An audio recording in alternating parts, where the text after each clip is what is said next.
¿Ahí están viendo mi pantalla de PDF? Sí. Bueno. A ver, empecemos entonces con un par de estos ejercicios.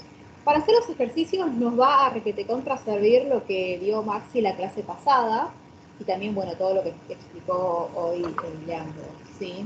Entonces, empecemos con el problema 320. Primero, vieron que se charlaron varios teoremas de conservación, si la cantidad de movimiento se conserva, si no se conserva. Primero, para ver si algo se conserva, entonces hay que ver cuál es nuestro sistema. Entonces, siempre antes de hacer cualquier problema de choque o cualquier problema del sistema de partículas, primero destinamos cuál es nuestro sistema, porque imagínense, yo acá tengo dos partículas, la partícula de masa 1 y la partícula de masa 2. Si yo defino mi sistema como la partícula de masa 1, cuando la masa 1 impacte a la partícula 2, eso va a ser una interacción de tipo externo, ¿no? Porque la partícula 2 no forma parte de mi sistema. Por más que sea un tiempo cortito, no importa, va a ser una interacción externa. Entonces la cantidad de movimiento no se va a conservar. Va a ser lo mismo si yo considero mi sistema como la masa 2, dejando fuera la masa 1. Cuando la masa 1 impacte a la masa 2, desde atrás, digamos, entonces la cantidad de movimiento no se va a conservar. Entonces, como primer medida, establezcamos que el sistema va a ser la masa 1, tanto la masa 2. Entonces, todas las interacciones que tengan esas dos partículas, esas dos masas, van a ser internas y la cantidad de movimiento se va a conservar. ¿Sí? Eso primero. Después, por otro lado, tenemos siempre involucrados, porque P es masa por velocidad y V es un vector, o sea que P también es un vector. Entonces, siempre hay que definir un sistema de coordenadas y decir hacia dónde consideramos los vectores positivos o negativos, ¿sí? Entonces, con estas precauciones empezamos ahora a resolver los problemas, ¿sí? Entonces, en el 320, como está acá el diagrama, fíjense que tienen un cuerpo de 4 kilogramos que, digamos, que persigue a otro de 6 kilogramos. La velocidad del cuerpo 1 es el doble de la del cuerpo 2, así que en algún momento se va a producir el encuentro, ¿sí? Ahora, nosotros hemos resuelto este tipo de ejemplos en la unidad cinemática, cuando justamente hablábamos del encuentro, pero ahora eso no nos interesa la interacción que tienen, que es la colisión que se va a producir. Entonces, lo primero que dice es que el choque es plástico. Si el choque es plástico, entonces lo que significa que después de la colisión estas dos partículas van a quedar unidas, ¿sí? La velocidad relativa entre ellas va a ser cero y van a quedar unidas como un nuevo cuerpo y la masa va a ser la suma de las masas. ¿Sí? Hasta ahí me siguen. Entonces, la nueva masa total ahora va a ser... ¿Alguien quiere preguntar algo? La masa total entonces va a ser 4 más 6, ¿no? Y ahora fíjense que entonces la velocidad final va a ser la misma para las dos partículas, porque quedan unidas, ¿no? Se vuelven un solo cuerpo, ¿sí? Entonces, así como en energía planteábamos un instante o una configuración inicial, que sería cuando las dos masas están cada una moviéndose independientemente una de la otra, así como después del choque, ¿sí? Que se van a mover en este caso al unísono, ¿sí? De manera solidaria. Entonces, esas son las consideraciones que tenemos que hacer antes de empezar a plantear las ecuaciones, ¿sí? Dijimos que el sistema es masa 1 masa 2, todas las interacciones son internas, la cantidad de movimientos se conserva, y entonces planteo un instante inicial y un instante final para el choque, ¿sí? Entonces, veamos qué pasa con el choque plástico en especial, que es este tipo de choque que tenemos en este problema. Dijimos, la cantidad de movimiento se tiene que conservar porque no hay fuerzas externas funcionando sobre el sistema. Y otra cosa que dijo Leandro al final es que el coeficiente de restitución, SK, era igual a 0, ¿no? Las velocidades relativas, V2 y V1, V2' y V1' eran iguales, ¿sí? Entonces, con toda esa información, primero empecemos planteando la cantidad de movimiento, ¿no? Entonces, el P justo un instante antes era la masa 1 por la velocidad 1 más la masa 2 por la velocidad 2. Fíjense que esto es en una dimensión, ¿sí?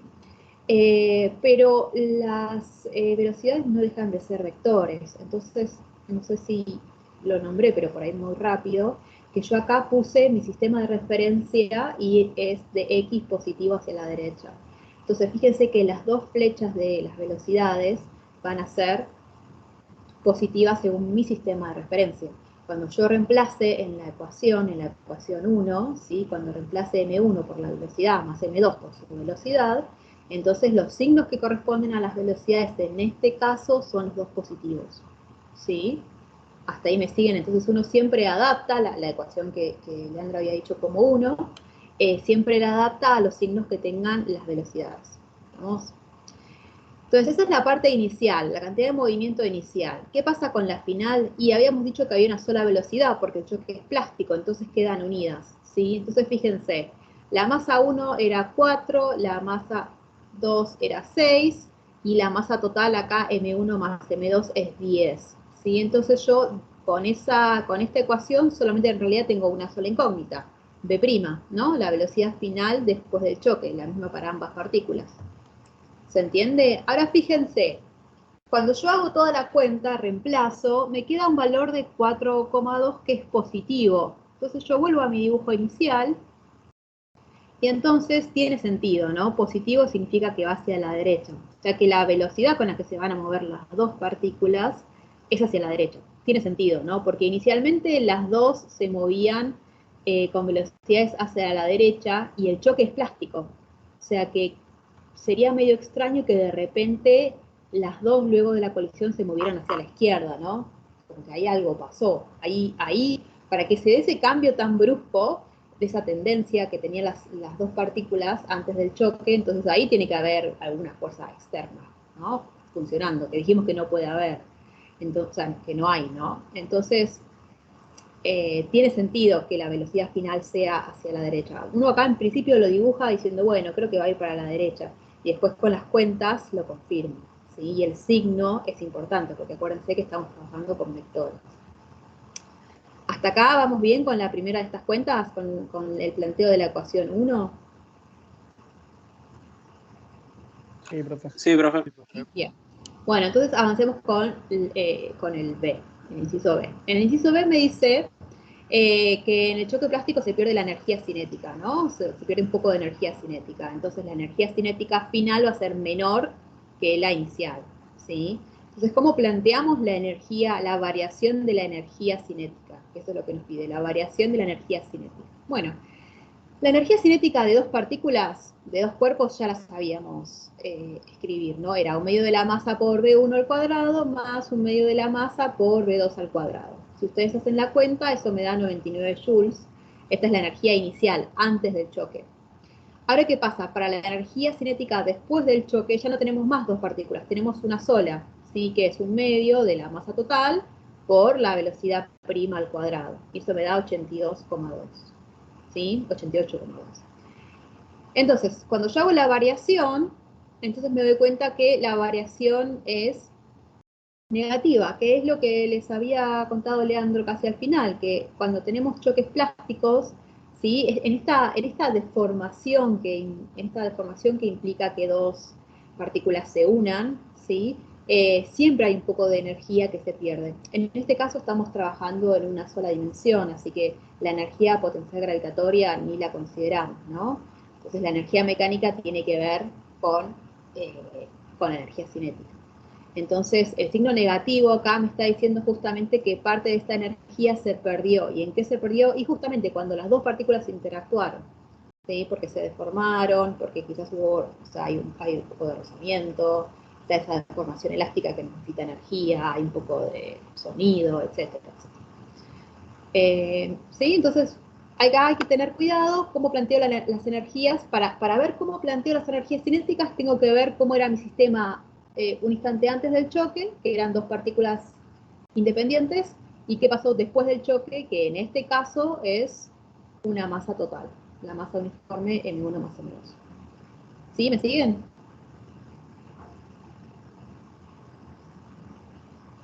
Sí, sí. Sí, sí. Bueno, ese fue el primer problema, tranqui. Veamos qué pasa ahora cuando tenemos... Esta es una especie de ejercicio de los integradores que vamos a hacer. Para integradores es fácil, pero vamos a mezclar varias cosas. Fíjense, tenemos un vagón, ¿sí? De 50.000 kilogramos, que se mueve con una velocidad de 12 kilómetros por hora, ¿sí? Y después tenemos, esto se mueve sobre un riel, ¿no? Y choca contra una plataforma de 30.000 kilogramos que estaba detenida en la vía. Se choca con algo que estaba en la vía. Fíjense que acá no hay velocidad porque estaba la masa 2 detenida, ¿sí? Entonces eso es el momento inicial del choque. Luego choca, es un choque plástico, entonces las dos masas quedan adheridas, como que se la lleva puesta, la masa 1 a la masa 2, pero inmediatamente después del choque empieza a actuar el rozamiento, la fuerza de rozamiento, ¿sí? Hay fricción entre el sistema vagón-plataforma y el riel. ¿Estamos? Entonces, acá hay como varias cosas, porque vamos a tener que plantear, si tenemos fricción en algún lado, vamos a tener que plantear trabajo y energía, ¿sí? Pero primero planteemos el choque. Es un choque plástico, así que ¿cómo analizamos? Bueno, primero elijo mi sistema va a ser la masa 1 y la masa 2. Antes del choque son dos partículas libres, solamente se está moviendo la masa 1, luego del choque se mueven las dos masas de manera solidaria, M1 más M2. Entonces, hasta acá, si yo les digo que es un choque plástico, se resuelve como el problema anterior. ¿Cómo saco la velocidad final del choque? Exactamente igual que como hicimos antes, ¿o no? Como hicimos en el ejercicio anterior, ¿no? ¿Me siguen? Sí, sí. Sí. Ahora vemos las cuentas. Ahora bien, ¿qué pasa después del choque? Porque empieza a haber, o sea, cuando yo considero sistema 1 y sistema 2, el rozamiento, la fricción no estaba prendida, ¿sí? No estaba actuando. Entonces, la cantidad de momento se conservaba, la cantidad de movimiento. Ahora, ¿qué pasa? Luego del choque, cuando ya están unidas, comienza a actuar el rozamiento. Entonces, eso es una fuerza externa, es requete contra externa, y entonces eso hace que la cantidad de movimiento no se conserve, ¿sí? Que eso está escrito acá. ¿Estamos? Entonces justamente vamos a poder considerar el trabajo de esta fuerza externa, que es el rozamiento, y que por supuesto va a forzar a que la energía mecánica de mi sistema, masa 1 más masa 2, no se conserve. Entonces, bueno, con todo eso vamos a plantear un par de ecuaciones, ¿sí? A ver, entonces, lo primero que, en realidad lo que nos pide es la distancia, ¿sí? Le damos el enunciado. Le damos el enunciado, fíjense, me dice, calcule la distancia recorrida por el conjunto vagón-plataforma después del impacto, ¿sí? Después del choque, cuando ya se mueven de manera solidaria, sabiendo que la fuerza de fricción contra las vías es igual al 5% del peso. El 5%. O sea que no tenemos que preocuparnos por el mu, ni por la normal, ni nada, porque ya nos da ese valor. Es el 5% del peso de la masa total, ¿no? Bueno, entonces, con eso en mente, fíjense que primero tenemos que calcular, esto es como, es integrador en el sentido que son varias cosas, son varios temas, la parte de choque y la parte de energía, y también tiene varias etapas. Lo primero que teníamos que hacer era calcular la cantidad de movimiento, o sea, plantear la conservación de la cantidad de movimiento para descubrir cuánto era la velocidad final del choque. Cuando planteamos ejercicios en etapas, acuérdense que muchas veces la velocidad final de una etapa se va a convertir en la velocidad inicial de la etapa siguiente. Así que hay que ser como ordenados en ese sentido, ¿sí? ¿Cómo calculo la cantidad de movimiento antes del choque? Bueno, era la masa 1 por estos 12 kilómetros, más la masa 2 por 0, ¿no? Porque estaba detenida sobre la vía. Ahora bien, la parte final, ¿cómo va a ser? Y como en el ejercicio anterior, es la suma de las masas por esta velocidad primada final, ¿no? Este es el instante después del choque. Entonces yo así puedo encontrar que tengo una velocidad de 7,5 kilómetros por hora, que es la velocidad final es la velocidad final de mi choque. Ahora entramos al planteo de trabajo y energía. ¿Ok? Vamos a por ello.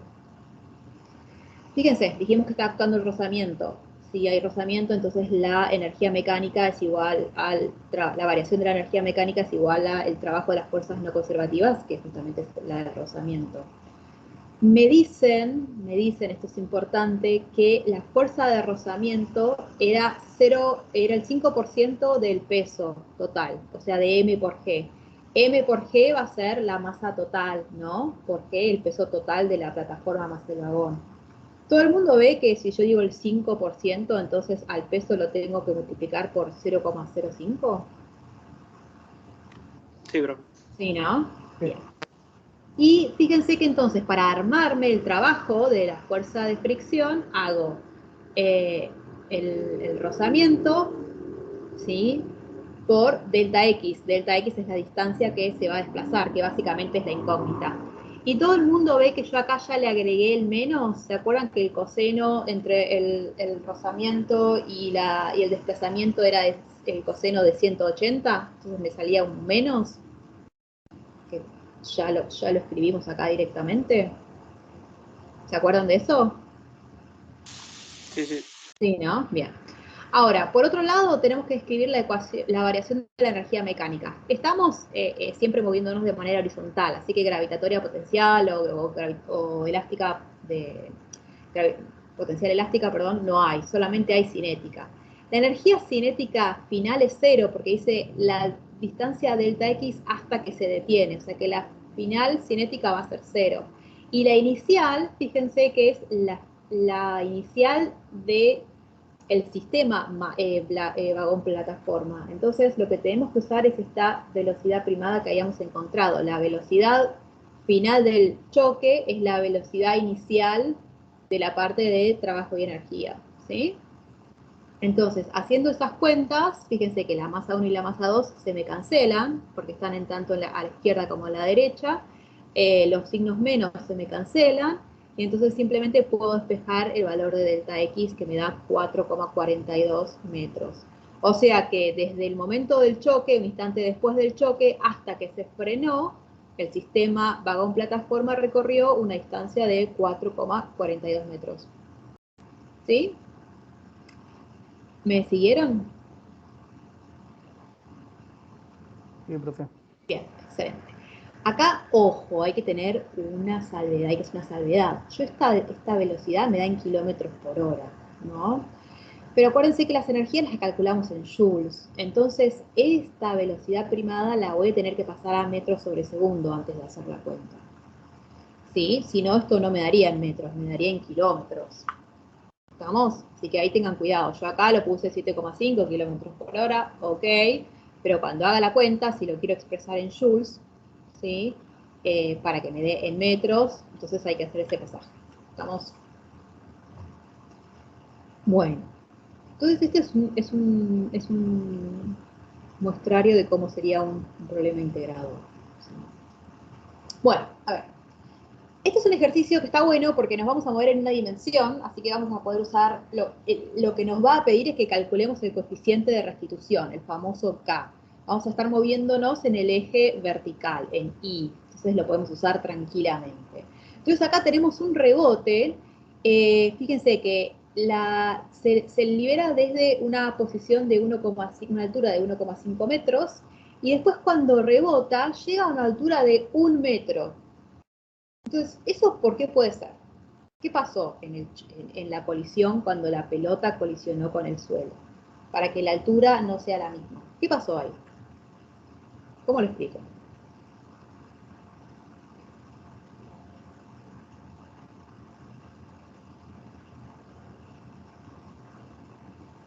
A ver, ¿qué tipo de choque es para que no alcance la altura inicial?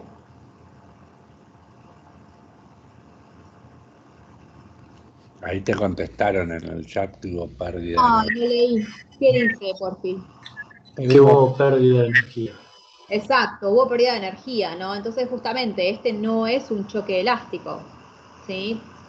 Ahora, ¿es un choque plástico? No, porque la pelota no se queda pegada al suelo. Es un tipo de choque que el coeficiente de restitución va a estar entre 0 y 1, ¿sí? Básicamente es lo que va a suceder. Entonces, bueno, veamos cómo podemos hallar el coeficiente de restitución K, ¿sí? Entonces, ya sabemos que K seguro va a ser menor que 1, así que eso está bueno porque nos va a permitir chequear cuando hagamos la cuenta si nos dio menor que 1, genial, si nos da mayor que 1, algo pasó, ¿sí? Bien, entonces, veamos, fíjense que acá está cambiado B1', B2', ¿no? Ahí está cambiado como los subíndices de orden, es lo mismo, ¿sí? Esto es lo que decía Leandro, que hay un montón de formas de escribirlo, mientras se acuerden siempre cómo es, no hay problema. Entonces, fíjense que arriba iba siempre lo final y abajo, digamos, lo final, es decir, lo que sucede luego del choque y abajo lo que va antes del choque, ¿sí? Tenemos que elegir cuál va a ser la partícula, la pelota, y cuál va a ser el suelo. En este caso, el subíndice 2 hace referencia al suelo, y todo el mundo ve que las velocidades, tanto antes del impacto como luego del impacto, son 0, el suelo está quieto siempre, ¿no? Entonces nos va a quedar en realidad una relación entre las velocidades de la pelota, ¿sí? La velocidad primada, que lo vemos acá un poco más ya pasado en limpio, la velocidad primada va a ser inmediatamente después del choque y la velocidad sin primar anterior al choque, ¿sí? Ok, tenemos velocidades. A nosotros nos Profe, dan... ¿qué Sí, significa primadas? primada, ¿ves que tiene acá esta prima? Esta es una prima. Ah, claro. Perdón, es el signo ese como, como una tilde. Sí, eso. Es para diferenciar entre final, le puedes poner final y inicial, ¿no? Pero la convención y se dice prima. Perdón. Bueno, entonces, acá me dan velocidades. Los datos iniciales eran de alturas. Entonces, acá vamos a tener que relacionar de alguna manera la velocidad con la altura, ¿sí? Como para tener una idea de cómo calcular ese K, ¿sí? Entonces, fíjense, ¿qué podemos hacer? Y bueno, podemos trabajar con la energía potencial gravitatoria, porque fíjense que mientras el cuerpo está cayendo, o sea, un instante antes de que choque contra el suelo, la energía mecánica se conserva, ¿o no? Un instante antes del choque para la pelota, ¿sí? La energía acá abajo es toda energía cinética, ¿sí? Porque ya estoy en el 0 de altura, luego de que cayó 1,5 metros. ¿Se ve? Entonces hay una relación entre la energía potencial gravitatoria en el instante eh, cuando se suelta desde el reposo y la energía cinética un instante antes de que choque con el suelo, justamente de que se produzca la colisión. ¿Se ve? Lo mismo pasa con el rebote. Al principio, cuando la pelota deja de estar en contacto con el suelo, entonces hay energía cinética y luego a medida que va subiendo, va ganando altura, cuando llega a 1 metro es todo esta energía mecánica es toda energía potencial gravitatoria y 0 energía cinética. ¿Estamos? Entonces eso nos da una relación entre las velocidades inmediatamente antes del choque e inmediatamente después del choque, trabajando con las energías potenciales gravitatorias, ¿sí? Entonces vamos a escribir eso, a ver cómo nos queda, qué ayuda nos da. Entonces fíjense, al principio la energía cuando estoy arriba es m por g por 1,5, ¿sí? Eso va a ser igual a la energía cuando estoy abajo un instante antes del choque. Es 1/2 de la masa por la velocidad 1 al cuadrado. Las masas se me cancelan y entonces puedo encontrar la velocidad 1, que es la velocidad antes del choque, ¿sí? Tenemos la parte de abajo del coeficiente de restitución, el denominador. Ahora bien, la velocidad 1 primada, o sea, hacemos el mismo truquito, ¿no? La conservación de la energía mecánica en el instante, digamos, en el trayecto hacia arriba. Entonces, tenemos otra vez 1/2 de la masa por la velocidad final al cuadrado, va a ser la masa por g por 1 metro, ¿no? Que era la altura máxima luego del rebote. Y de ahí encontramos entonces las dos velocidades. Entonces fíjense que tenemos B1 y B1', entonces ya podemos calcular el coeficiente de restitución, ¿sí?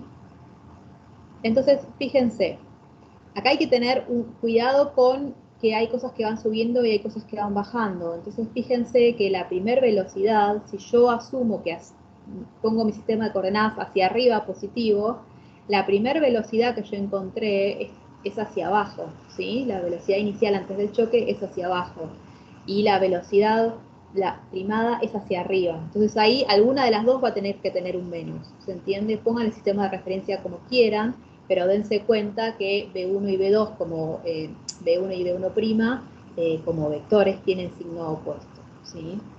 Entonces, bueno, reemplazo. Acá pongo 4,42, acá pongo 5,42 cambiado de signo y encuentro el coeficiente de restitución. Y fíjense que me da 0,81, que está bien, porque habíamos dicho que este no era un choque elástico y tampoco era un choque plástico. Entonces el coeficiente de restitución tenía que ser mayor a 0, pero menor que 1. Y efectivamente encontramos un valor que tiene sentido, ¿no? 0,81. O sea que estamos 81,6. O sea que estamos bien. ¿Sí? Sí, disculpe, ¿le puedo hacer una pregunta? Sí. Acá usted plantea la conservación de energía, ¿no? La energía cinética es igual a la energía potencial. Claro, los trayectos en donde o está subiendo o está bajando. Claro, pero usted no toma un instante antes del choque, antes de que choque al piso. ¿No habría Claro. una altura ahí? Lo que pasa es que ese instante es un instante mentiroso, digamos, es un instante infinitesimal, si se quiere. Estás Ah, tan cerca como puedes estar sin estar en el suelo, sin chocar contra el suelo. claro. Entonces lo tomamos como un 0 de Sí, altura. es un cero. Es infinitesimal. Imagínate que tenés 2 nanómetros, ponele, de altura. Cero. ¿Se Buenísimo. entendés? Acuérdate que, digamos, acuérdate que además los tiempos de contacto son muy chiquitos y entonces siempre estamos trabajando con cosas infinitesimales, aunque no le prestemos tanta atención. Entonces siempre que uno dice un instante antes, se refiere a eso, a un tiempo muy chiquito en donde esta altura se hizo tan chiquita como puede hacerlo. ¿Sí? Entonces tendería a cero.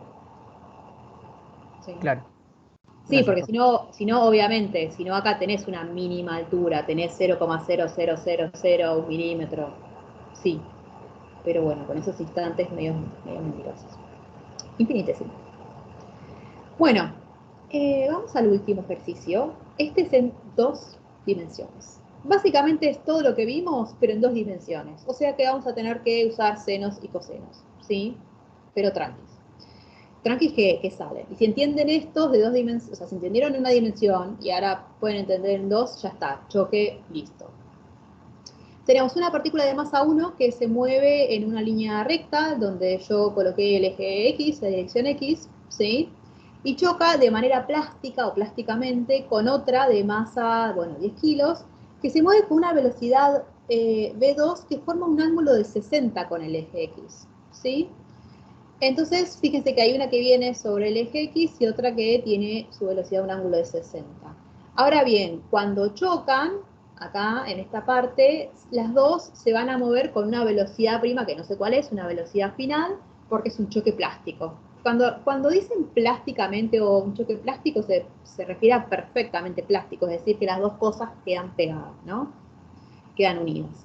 Entonces, antes del choque tenemos dos partículas independientes. Fíjense que acá yo estoy en un problema. La descripción en una dimensión ya no me alcanza porque tenía una velocidad inicial que el módulo son 10 metros por segundo, pero esto se está moviendo con un ángulo, o sea que voy a tener que descomponerlo en el eje X y en el eje Y. ¿Sí? De ahí surge que tenemos que ampliar la descripción a 2 dimensiones. ¿Sí? Y después, fíjense que el vector velocidad final, y la verdad que también puede respecto del eje X tener un ángulo. Así que lo voy a tener que plantear de la manera más general posible. No puedo asumir ni que va a estar completamente sobre el eje X o completamente sobre el eje Y. Entonces ahí vamos a tener que básicamente desarmar con senos y cosenos tanto la velocidad de 2 esta como la velocidad final de un nuevo sistema más avanzados. ¿Sí? Bueno, entonces nos vamos a mover en el vector, en el plano, ¿sí? Bidimensional. Ahora, fíjense que en los ejercicios anteriores, como estábamos en una sola dimensión, lo que se conservaba era la cantidad de movimiento en una dirección, en el eje X o en el eje Y. Porque las fuerzas externas digamos que no actuaban o en el eje X o en el eje Y. En realidad lo que vamos a pensar cuando hablamos de 2 dimensiones es que se conserve el vector P, ¿sí?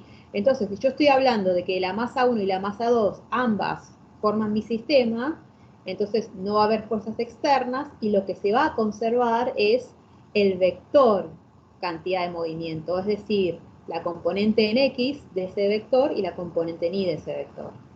¿Sí? Entonces, el mismo razonamiento que hacíamos para una dimensión, ahora lo vamos a hacer para dos dimensiones. Entonces, P sub X se conserva y P sub Y también se conserva si no existen fuerzas externas. ¿Cómo planteamos eso? Parece más choclo de lo que realmente es. A ver, antes del choque tenía la masa 1 por B1, la velocidad 1 estaba en el eje X, por eso no lo descompongo, más M2 por B2 por el coseno de 60, ¿no? La proyección en el eje X. Todo eso va a ser igual a la masa 1 más la masa 2, y ahora fíjense que va a ser por la velocidad final, pero en el eje X, ¿no? Ahora, como vamos a tener un vector velocidad, ese vector va a tener componentes en el eje X y componentes en el eje Y, como cualquier otro, ¿sí? Bueno, entonces, eso era antes del choque y luego del choque en el eje X. Y hacemos un cálculo, un planteo similar cuando estamos en el eje Y. Fíjense que la velocidad en el eje X era solo en el eje X para la partícula 1, así que acá le puedo poner un 0, ¿sí? En el eje Y, 0. Y después, para la partícula 2, era la proyección de la velocidad, era el módulo por el seno de 60. Todo el mundo lo ve, ¿no? Porque teníamos este ángulo respecto al eje X. O sea que en el eje X es, digamos, la componente en X es con el coseno, la componente en Y es con el seno. ¿Qué va a pasar? Quedan pegadas en el plano, o sea, quedan pegadas tanto en X como en Y, entonces fíjense que vamos a tener una velocidad final primada también en el eje Y. ¿Sí? Esa va a ser la cantidad de movimiento después del choque. ¿Hasta acá estamos? ¿Me siguieron en dos dimensiones? Sí, sí. Bien, genial. Entonces, bueno, fíjense, de la primera ecuación se puede sacar la velocidad en X final, ¿sí? Y de la segunda ecuación yo puedo sacar el módulo, digamos, la componente en Y de la velocidad final, ¿sí? Si ustedes hacen toda la cuenta, fíjense, la velocidad prima en X me da 7,22 y la velocidad en Y me da 4,81, ¿sí? Ahora, acá, perdón, pero no sé por qué, acá me aparece un RO que no va, pero mi procesador lo ve así, o sea, debo tener alguna discrepancia con las versiones del PowerPoint y me da ese RO no va, es simplemente B primado, pero bueno. Es la flechita de vector que se volvió loco, ¿sí? O sea que esta cosa que está acá es simplemente el vector velocidad final, que va a tener una componente en X y una componente en Y, que son las que acabamos de calcular. Entonces este es el vector velocidad final, ¿sí? Después del choque, ¿sí? Ahora, ¿cómo hacemos para calcularle el módulo? Porque este es el vector. A mí piden la velocidad final. Bueno, ¿se acuerdan que hacíamos Pitágoras, no? O sea, la componente en X al cuadrado más la componente en Y al cuadrado, todo eso a la raíz, que es lo que está escrito acá. ¿Sí? Y entonces me da 8,67 metros sobre segundo. ¿Sí? Eso es fácil, digo, una vez que yo tengo componentes de un vector, uso Pitágoras para encontrar su módulo. Ahora bien, lo otro que me piden es la variación de la energía cinética en el choque, ¿sí? Entonces, bueno, veamos cómo lo planteo. A ver, la energía cinética final, ¿sí? Va a ser aquella que tenga el módulo de la velocidad final, que es este, 8,67, por la suma de las masas, ¿no? Y el medio. Menos, y acuérdense que en el instante anterior al choque, las dos partículas se movían de manera independiente. Entonces vamos a tener menos, esto es la energía cinética inicial de la partícula 1, ¿sí? Y después vamos a tener menos también la energía cinética de la partícula 2, ¿sí? Y entonces fíjense que es un choque plástico, es el mismo razonamiento que hicimos antes, entonces va a haber pérdida de energía. Entonces está bien que el signo de la variación de la energía cinética nos dé negativo. Efectivamente, en un choque plástico se pierde energía. ¿Sí?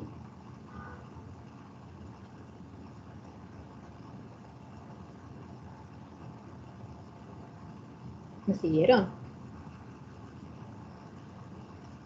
Sí, profe. profe. Sí. Sí, sí. Bueno, y eso era todo.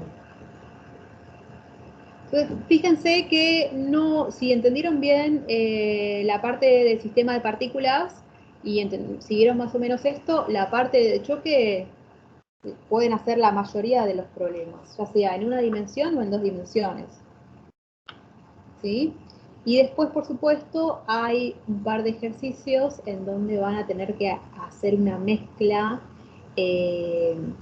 con, por ejemplo, trabajo y energía, como era este, o con cinemática, o con algo de dinámica, como era este que hacíamos trabajo y energía del vagón y la plataforma.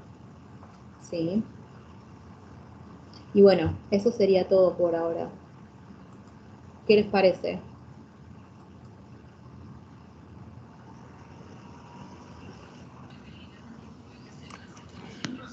Profe, Sí. ahí dejé un ejercicio en el chat. Quería saber si podía resolver una duda que tengo ahí. A ver. ¿Lo ven? Sí. Bueno, el ejercicio pide la velocidad mínima para que no se caiga la moto, ¿no? Sí, a ver, leo el enunciado para todos. Tenés un motociclista que efectúa un movimiento circular muy peligroso con un radio de 4 metros. Está como en una caja de la muerte, ¿no? ¿Cuánto debe ser su velocidad mínima que debe tener para no caer? Y nos dice que el coeficiente de fricción entre las llantas y la pista es de 0,5. Sí. Acá lo puedo plantear como si fuese una trayectoria circular común, como lo vimos en los ejercicios en la guía, o tendría que pensarlo como un movimiento circular horizontal. Yo por lo que veo en el dibujito, me parece que la moto va en el plano horizontal, ¿no? Sí. Claro, pero no podría pensarlo como que lo miro desde arriba y hay otra, los clásicos ejercicios de la guía, o sí tiene que ser horizontal. No, sí o sí tiene que ser horizontal porque en realidad, digamos, la fuerza gravitatoria actúa perpendicular a ese plano y como decís vos, actuaría paralela a ese plano. Lo que tendrías que plantear ahí es ver qué fuerzas están actuando sobre la moto, que una es la fuerza de rozamiento, que es la que va a impedir que se caiga, ¿no? La moto. Que actuaría hacia arriba, ¿no? Sí, ¿Está ¿sabes bien? qué? Es una mezcla de los de bucle y los de peralte que había en la parte de dinámica. ¿Te acordás de esos ejercicios?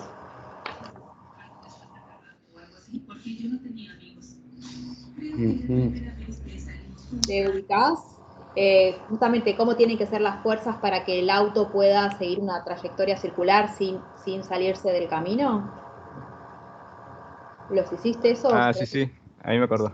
Sí. ¿Sí? ¿Te acordás de eso? Es una mezcla entre esos dos ejercicios, porque es un movimiento circular horizontal, digamos, plano, ¿sí? Y si vos bajás la velocidad, lo que va a pasar es que, o sea, a ver, el rozamiento es el que te tiene que mantener en esa trayectoria, y el rozamiento depende de esa velocidad, porque es un movimiento circular. ¿Se entiende? O sea, pero no encuentro los ejercicios esos, pero saben de cuál estoy hablando, ¿no? Sí. Bien, ahí dice maxi rozamiento hacia arriba, peso hacia abajo y normal hacia el radio de giro, claro.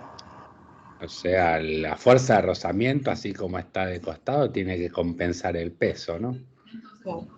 ¿De qué forma va a aumentar esa fuerza de rozamiento para poder aguantar el peso de la moto y del motociclista? Y aumentando la normal, es lo único que puede hacer la fuerza de rozamiento estática. Y la normal va a aumentar porque, bueno, va a aumentar con la velocidad con la aceleración centrípeta, ¿no? Con la velocidad con la que está girando. ¿Sí? ¿Se entiende? Si no, lo escribimos. Sí, profe, ¿se Ahí entiende? estaba escribiendo Maxi en el chat. Sí, ahí también estaba leyendo Creo eso. que es eso. Me parece que hay que plantear todo eso, ¿no? Sí. Ahora lo estoy viendo medio en el aire, pero digamos, plantear las dos ecuaciones de Newton, una en la dirección vertical, en donde vos tenés el peso hacia abajo, hay un menos que quedó en el renglón de arriba. Y la fuerza de rozamiento hacia arriba, y eso es igual a 0 para garantizarte que la moto no está ni subiendo ni bajando, el rozamiento es estático, si no estaría deslizando. Y en la dirección radial, vos lo que tenés es la normal sobre las ruedas de la moto que apunta hacia el centro de giro, y eso va a ser igual a la masa por la aceleración centrípeta, ¿no? Que es m por v cuadrado sobre r. Porque ahora no me acuerdo qué te pedía la velocidad. La velocidad para que no se caiga, o sea, mete claro. en el Entonces, mundo fíjate, ¿sabes? claro, en el caso límite, vos sabés que la fuerza de rozamiento estática máxima es mu por la normal, y la normal la puedes relacionar con la velocidad tangencial de la ecuación radial, ¿sí? Y bueno, y ahí podrías calcular la velocidad. La velocidad mínima. Sí. ¿Está bien? ¿Se entendió o se perdieron? ¿Sí? Sí, ahí entendí, profe. Gracias. ¿Está bien? Buenísimo. Ya, despejan B de la ecuación de arriba, despejan mu por la normal en la ecuación de abajo, y en bueno, realidad, resuelven la ecuación del medio. la clase que viene vamos a hacer los integradores. Pueden hacer hasta el 342. Estaría bueno que traten de hacer los integradores solos, así aprovechan más la clase que viene. Sí, lo podemos hacer entre todos, lo podemos ir pensando, así ya lo tienen más o menos visto, ¿sí? Pero la idea es que con lo que vimos, como no hay tema nuevo antes del examen, deberían poder hacer, digamos, incluso los integradores, que es una mezcla de todo lo que vimos, un poquito más complicado, nada más que porque hay que tener en cuenta un poco todo. Hasta el... A ver. Lo que pasa es que 42. el 332 es el último que es formalmente de choque, y después empiezan los integradores. O sea, todos los de choque los pueden hacer, y además pueden tratar de hacer los integradores también. Va a quedar lo de momento angular, que no sé si ya empezaremos cuando damos la clase siguientes integradores, la otra, pero eso ya queda para... Vamos a empezar la próxima clase antes del examen, pero eso no va a entrar después para el segundo examen.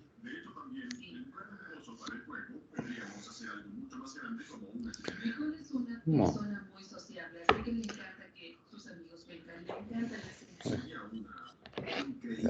Propertibrada. Estaba muteado y me olvidé. Bueno, no tienen más dudas, nos vamos a disfrutar del fin, ¿no? Sí. Sí, traten de hacer, aunque sea choques, así ya vamos como todos al mismo ritmo y aprovechamos los integradores.